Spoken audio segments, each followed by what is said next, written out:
Hi everyone. This video will guide you on how to change drive letter on Windows 11, 10, 8, or 7 with Command Prompt. Windows automatically occupy a drive letter for every hard disk partition, like C, D, E, etc. However, if you need, you can change the drive letter using Command Prompt. Please note you can copy the commands from this video description. How to change drive letter on Windows PCs? Every Windows ships with an inbuilt command prompt, and you can use this method on all Windows versions, including Windows Vista, 7, 8, 10, and Windows 11.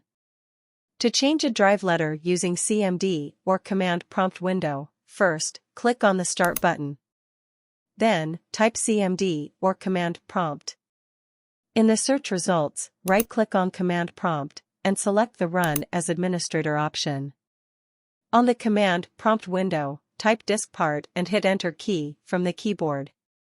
On the diskpart prompt, type the list volume command to show all hard drives, including their volume numbers and letters. To select any volume, type Select Volume 5 and press Enter key on the keyboard.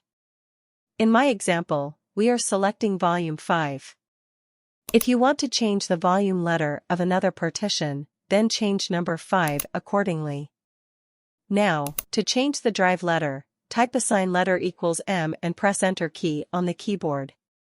Please note, here we are assigning the letter M to volume 5. You can change the drive letter accordingly as per your choice. That's it. Now, open File Explorer and you will notice that the drive letter has been changed. Do you like more videos like this? Subscribe to our channel. Goodbye.